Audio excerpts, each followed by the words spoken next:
Tonight, Columbia brings you as guest star Hollywood's genial character actor, Stuart Erwin. The story is by the author of The Thin Man and the Maltese Falcon, Dashiel Hammet, one of America's acknowledged masters of the art of suspense. Suspense is compounded of mystery and intrigue and dangerous adventure. In this series are stories calculated to intrigue you, to stir your nerves, to offer you a precarious situation, and then withhold the solution until the last possible moment.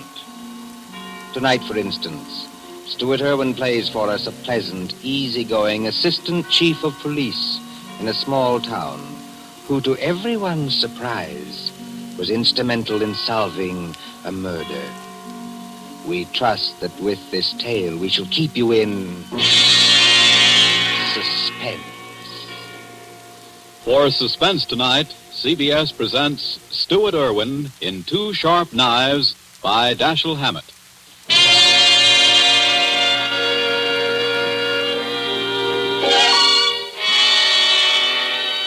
Shortly after 2 a.m., a poker game had just broken up at Ben Camsley's, the doctor coroner of Deerwood City. Scott Anderson, Deerwood's chief of police, and Wally Shane, his assistant, were standing outside. Where are we heading for, Scott? Let's walk across the street, Wally. Railroad station. Gee, aren't you afraid of the excitement, Chief? Don't you think that watching the 211 come in is apt to be too much for your blood pressure? Well, if it is, Wally, you can always carry on. You've been a pretty good imitation of an assistant to me for some time now. Yeah? Yeah. If anything happens to me, you'd be the chief. Don't worry. It won't be any harder for you to fool the public as chief. Hi, Elmer. Howdy, Scott. Hi, hello, Wally. Kind of late for you boys to be around, ain't it? No, I don't know. We sort of figured we'd put the town to bed tonight. How's the 211? On time? Right on the nose. She ought to be blowing for the bend in just about 3 seconds now. Yep. What'd I tell you? It's her now. You expecting anyone on her, Scott? No, Elmer, I'm not expecting anyone. Wally and I just thought we'd come over and watch you come in, that's all. You know, Elmer, you never can tell who might get off, though. Dick Turpin, Henry Morgan, Jesse James, Jack the Ripper, or 6 officers of Murder Incorporated, or even your Aunt Gussie. I guess you're right, Wally. Well, here she be. Pardon me, gents, but I gotta be rolling the wagon out to the baggage car. Hi, Elmer. How's it going? Well, can't complain, Cap. Well, maybe you can't, Elmer, but I sure can if you hold us up with that freight there. You got much more? Nope, this is the last piece now. There you are, Cap. All done. Okay. See you tomorrow, Elmer.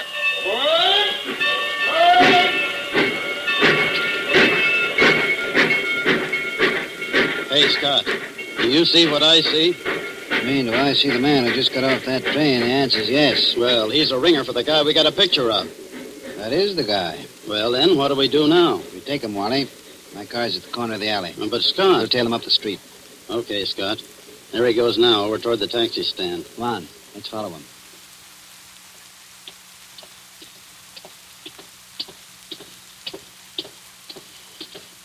Hello, Furman. Huh? Why, I don't believe You're Lester Furman, aren't you? Yes, I am. Philadelphia? Yes. Scott Anderson, chief of police. What? Chief of... What's happened to her? Happen to who? Oh, no, you don't. No. Let me go. Hold You on. think you can pull that sort of stuff with Okay, me? You're Scott, very let me much get a mistaken. crack at that mug. Oh, no. Wait a minute. No. Wait a minute, Hold it, gentlemen. Wally. Well, Furman? Well, I am sorry. For a moment there, I thought you weren't really a policeman. Thanks. Nice to know I look almost human. Yes, it was silly of me. I'm sorry. Well, let's get going now before anything else happens. Okay, Furman, get in the car.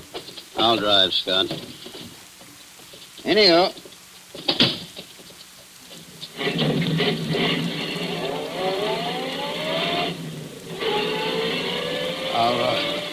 Are you taking me to police headquarters? That's right. What for? Philadelphia?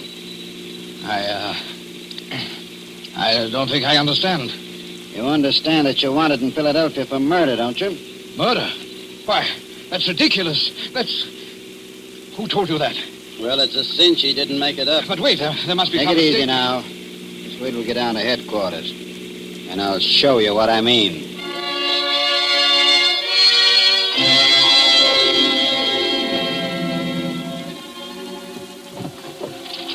Now then, here's the circular on Lester Furman. It was sent out by the TransAmerica Detective Agency in Philadelphia. Take a look at it.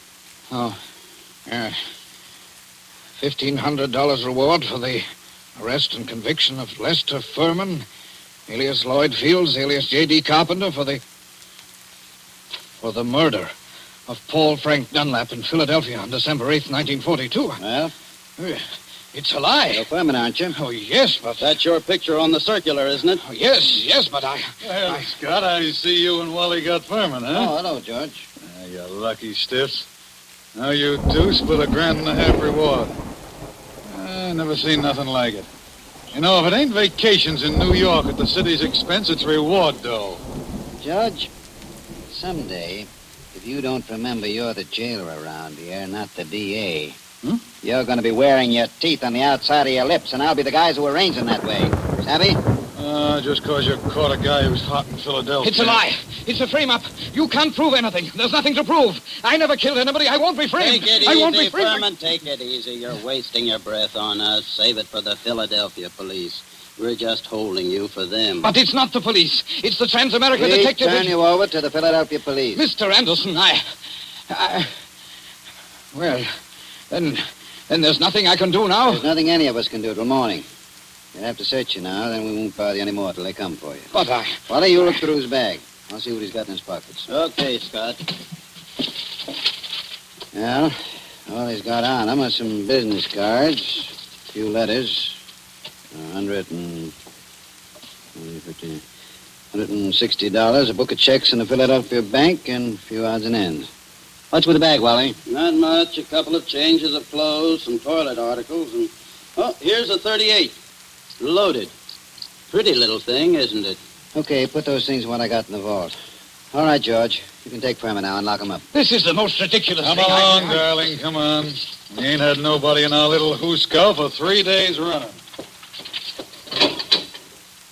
Hey, yeah? You'll have it all to yourself. Just like a suite at the Ritz. But Go on, in you go. I tell you, you're making a mistake. I demand to be allowed to get in touch with my lawyer. Hey, how about you boys cutting me in on a little of that blood money, huh? Oh, sure, George, sure.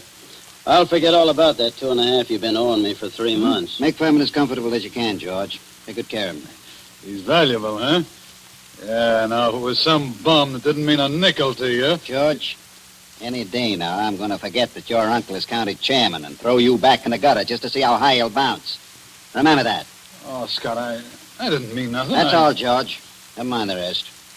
I'm going home now. If anything's urgent, I can reach there. But get this. I don't want to be disturbed. Unless it is urgent.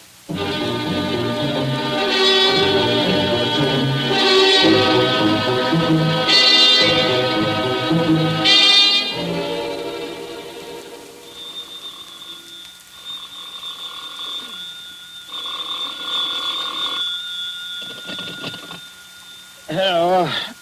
Scott, this is Wally. Yeah, Wally, what time is it? It's 5 after 6 in the morning, and you'd better come right down, Scott. That fella Furman's hung himself. What? Furman hung himself? Yep, by his belt from a window bar. Deader than a mackerel. I'll be right in, Wally. Phone Doc Camsley and tell him I'll pick him up on my way down. No doctor's gonna do Furman any good, Scott. Well, it won't hurt to have him looked at. You'd better phone the chronic court at Douglasville, too, and file a routine report. Already did that. And what's more, hold on to your seat. The DA's on his way over, in person. The DA? Yeah. I'll be there before you hang up, Wally.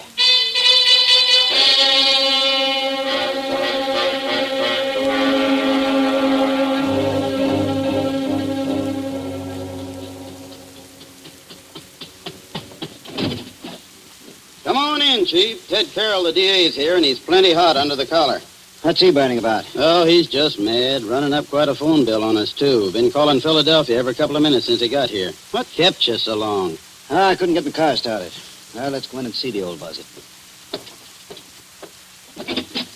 Oh, Ted. Listen, Scott, what is all this? Oh, what? There's some funny business going on here. What's funny about it? Man hangs himself. Just another case of suicide. Sure, it was suicide. But I just telephoned TransAmerica. Dug a guy out of bed there. And he said they'd never sent out circulars on Furman. Didn't know about any murder he was wanted for. All they could tell me about him was he used to be a client of theirs. I don't know what to say, Ted. I don't either. Oh, a fine chief of police you are. What on earth kept you so long? Car store. Came as quick as I could. What you so crabby, Ted? Nothing. I guess it's just the district attorney and me. Now, come, gentlemen. Nobody'd know you two are staunch admirers of each other. Okay, Wally. Tell me, what do you make of it? Well, there's plenty wrong, Scott. First, that TransAmerica thing. They never sent out circulars about Furman. And now, get this. I talked to the Philly police just before you came in. There wasn't even any Paul Frank Dunlap murdered. There wasn't? No. What did you get out of Furman before you let him hang himself? But he was innocent. Didn't you grill him? Didn't you find out what he was doing in town? Wally, didn't you? What for? He admitted he was Furman. The description fitted him. The photograph was him.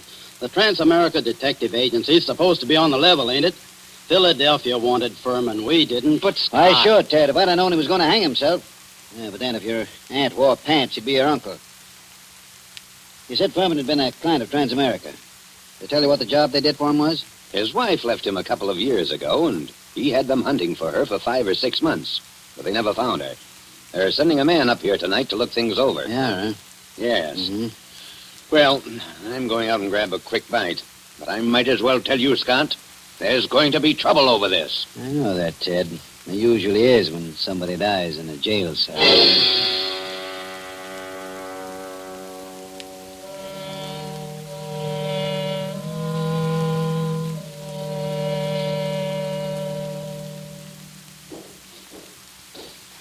Well, so what's become of that 1,500 fish now, huh, Scott? What happened there last night, George?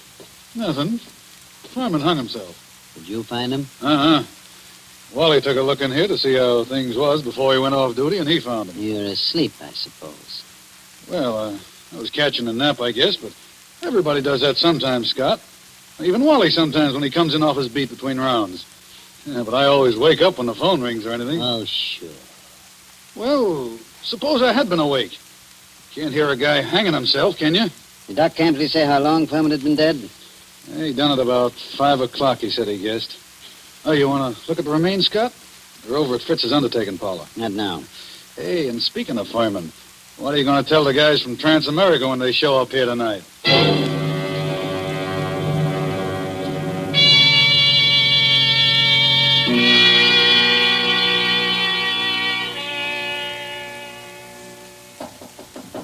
Come in. They told me I'd find you here. You're Chief Anderson, aren't you? Yes, that's right. I'm Carl Riesing, assistant manager of the TransAmerica Detective Agency in Philadelphia. This is Mr. Wheelock, who was Lester Furman's personal attorney. Glad to know you, Mr. Riesing. How do you do, Mr. Wheelock? How do you do? I know you gentlemen are already in possession of most of the details concerning Mr. Furman from the time he arrived in Deerwood until the time of his death. But perhaps you don't know that the police of most towns in our corner of the state have also received copies of this same reward circular. Take a look at it. Oh. I must say this circular is an excellent forgery. You're sure it's a forgery, Mr. Riesing? Oh, yes, there's no doubt about it. But it's an excellent forgery. Tell me, Mr. Wheelock, was Mr. Furman a native Philadelphian? Oh, my, yes. He was a well-known, respectable, and prosperous citizen of Philadelphia. Married, I believe? In 1934, he married a 22-year-old girl named Ethel Bryan, daughter of a Philadelphia family. And the Furmans had a child? Isn't that right, Mr. Wheelock? Yes, born in 1936, but the child lived only a few months. Mr. Furman's wife disappeared after the child's death. What year was it that she disappeared? Mr. Riesing should remember that. His agency worked on the matter. Oh, I remember it well. Mrs. Furman disappeared in 1937. We never heard anything of her again, although Furman spent a lot of money trying to locate her. What did she look like, Mr. Riesing? In just a moment. I have a picture of her right here in my briefcase. Here it is. Quite pretty, isn't she? If you care for that type. I see what you mean, Mr. Wheelock. Well, she's attractive at that. Judging by this photo, I'd say that she was a small-featured, pretty blonde, with a weak mouth and large, somewhat staring eyes. That's an accurate enough description, all right. If you don't mind, I'd like to have a copy made of that photograph, Mr. Riesing. Oh, you can keep that one if you like. It's one that we had made up at TransAmerica. Her description's on the back. Thanks. Did Furman ever divorce her? No, sir. He was a lot in love with her, and he seemed to think that the child's dying made her a little screwy so that she didn't know what she was doing. That's right, isn't it, Mr. Wheelock? That is my belief, Mr. Riesing. You said Furman had money, Mr. Wheelock. About how much did he have? And who gets it? I should say his estate will amount to perhaps $500,000 left in its entirety to his wife. Mm-hmm. That's quite a handy sum for anyone to have, I'd say. Mr. Wheelock, everything shows that somebody framed Furman into the Dalewood jail. That frame-up drove him to suicide. But there has to be something else. A lot else. Well, then, what are you going to do? I'm going across the street to the undertaking parlor and have a look at Furman. I'll see you later.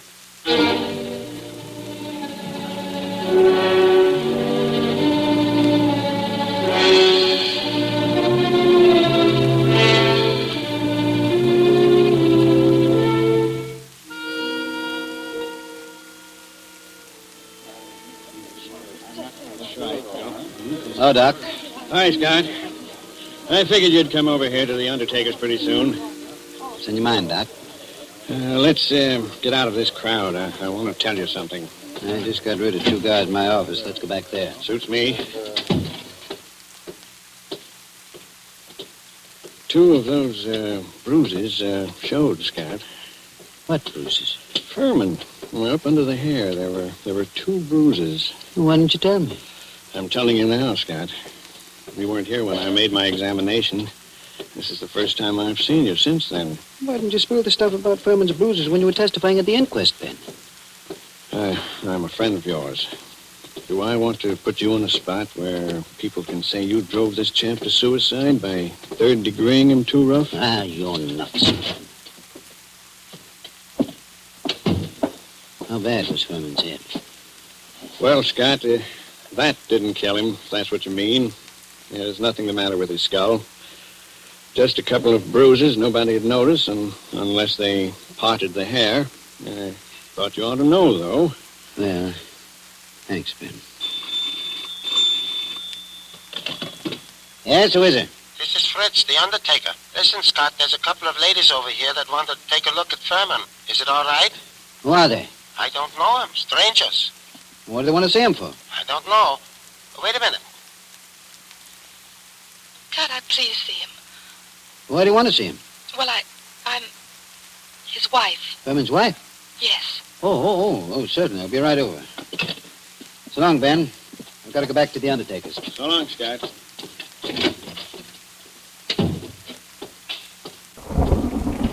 Hey, Scott. What do you want, Wally? I want to talk to you a minute. Over here where we won't be seen. Okay, what is it? A couple of dames came into Fritz's undertaking place just as I was leaving.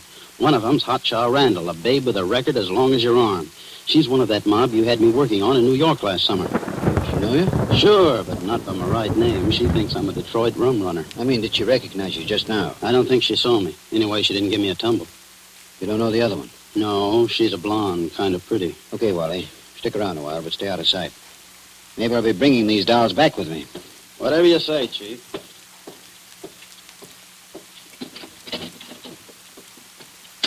Oh, there you are, Scott. I wondered when you were coming. This is Mrs. Furman, and this is Mrs. Crowder. How do you do? Hiya, Chief. They just saw the body. Mrs. Crowder, I thought your name was Randall. What do you care, Chief? I'm not hurting your town any. Don't call me Chief. You city slickers, I'm the town whittler. Thank you for letting me see him. It's all right, Mrs. Furman. But I'll have to ask you and your friend some questions. So if you'll just come across the street to headquarters, we'll get on with the routine.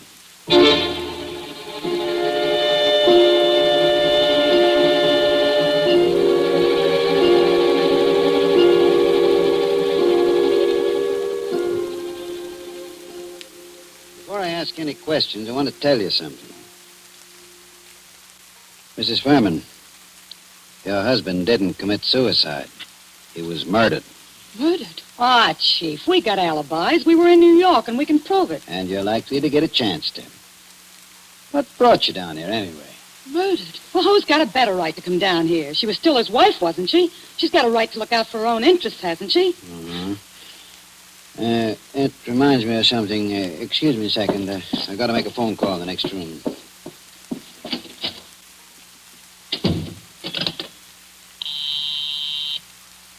Officer Hamill speaking. This is Scott. Yes? Is Wally around? No, he's not here. He said you told him to keep out of sight. I'll find him for you, though. Right. Tell Wally I want him to go to New York tonight. Send Mason home to get some sleep. He'll have to take over Wally's night trick. Oh,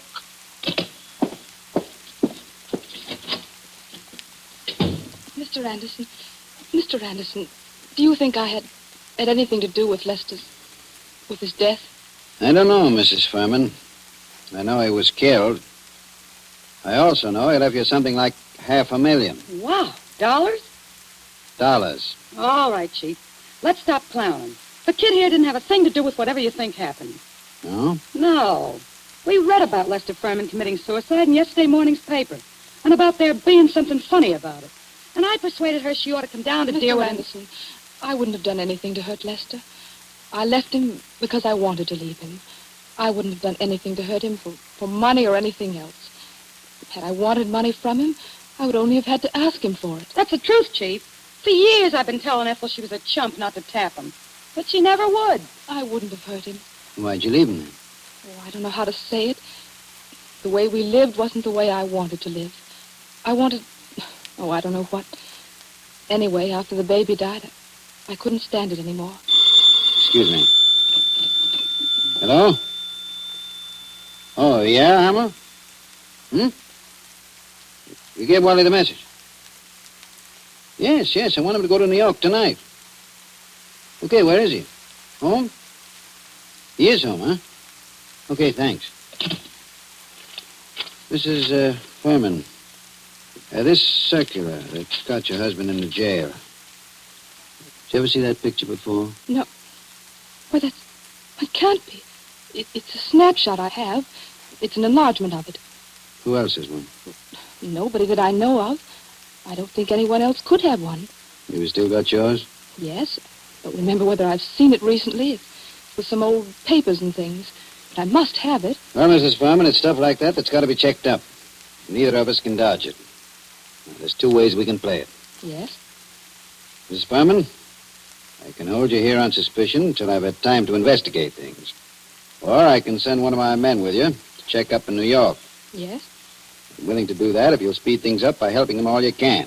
If you'll promise you won't try any tricks. I promise. I'm as anxious as All you right, are. all right. How'd you come down? We drove down. We got a great big car. That's my car, see? That big green job across the street. Yeah. My man can ride back with you, but no fun business. Oh, don't worry, Chief. Come on. We're going to see Wally Shane, the man who's going to drive to New York with you.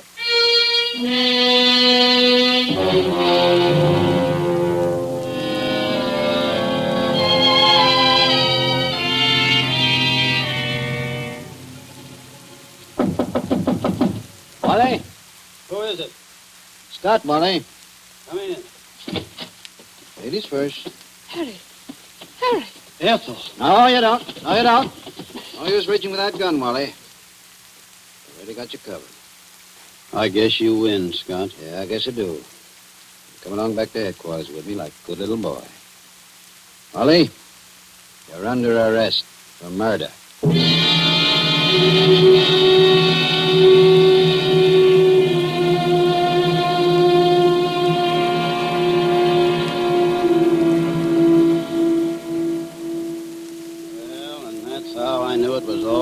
Scott, the minute I saw those two dames going into Fritz's. Then when I was ducking out of sight, I ran into you, and I was afraid you'd take me over there with you, so I had to tell you one of them knew me. Figured you'd want to keep me under cover for a little while anyhow. Long enough for me to get out of town. Why didn't you get out, Wally? Well, I dropped in home to pick up a couple of things before I scram, and that phone call of Hamill's catches me, and I fall for it. You see, Scott, I figured you're not on to me yet and are going to send me back to New York to see what dope I can get out of the dames. Well, you fooled me, brother. I'd have thought you'd fall for that. Then you didn't just stumble into all this accidentally, did you? No, I didn't, Wally. I figured Furman had to be murdered by a copper. The no reward circular is well enough to make a good job of forging one. Incidentally, who printed that Furman circular for you, Wally? I'm not dragging anyone in with me. It was only a poor mug that needed dough. Okay, Wally. You see, I knew only a copper would be sure enough of the routine to know how things would be handled. Only one of my cops would be able to walk into Furman's cell, bang him across the head, and string him up on the... Those bruises showed, you know. They did? I guess I should have wrapped 2 towels around that blackjack. Oh, gee, Scott. I seem to have slipped up on a lot of things. So that narrows it down to my coppers, and... Well, you told me you knew the Randall woman. There it was. And I figured you were working with him. What got you like this, Wally? Same thing that gets most saps into jams, a yen for easy dough. And I was in New York, see, Scott, working that Dutton job for you, palling around with big-shot racketeers, passing for one of them, and... Yes? Well, I got to figuring that my work takes more brains than theirs, and they're taking in big money, and I'm working for coffee and cakes. That kind of stuff gets you, Scott. Anyway, it got me. Mm-hmm. Then I ran into this Ethel Furman, and she goes for me like a house afire. I liked her, too, see, so that's dandy. But one night she tells me about how much dough her husband's got and how he feels about her, and I get to thinking... Thinking what? I think she's nuts enough about me to marry me. So I get to thinking, suppose he died and left her his role. Mm-hmm. I see. So I run down to Philly a couple of afternoons and look Furman up, and everything looks fine. I took my time working out the details, meanwhile writing to her through a fellow in Detroit. Go on. Finish one. Well, I decided to do it. I sent those circulars out to a lot of places, not wanting to point too much to this one. And then when I was ready, I phoned Furman, telling him to come to Deerwood Hotel that night. And sometime before the next night, he'd hear from his wife, Ethel. I knew he'd fall for any trap that was baited with her. Only I guess I'm not as sharp as I thought I was, Scott. Maybe you are, Wally. Maybe you are. That doesn't always help. Old man Camsley, Ben's father, used to have a saying, to a sharp knife comes a tough steak. Well, sorry you did it, Wally. I always liked you. I know you did, Scott. I was counting on that.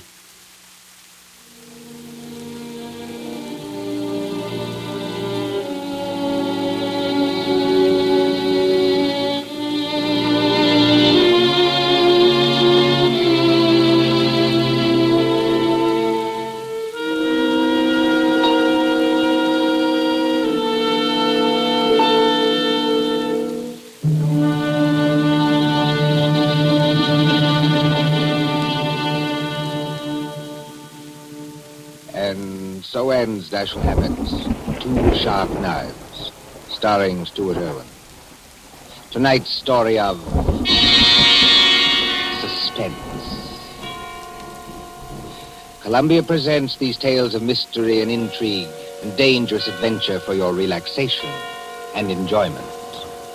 Next week, Suspense will not be heard because of a special holiday broadcast. Columbia's review of the events of the year, 12 crowded months, which has been scheduled. On the following Tuesday, January 5th, there'll be another in this series. Same hour, 9:30 Eastern Wartime.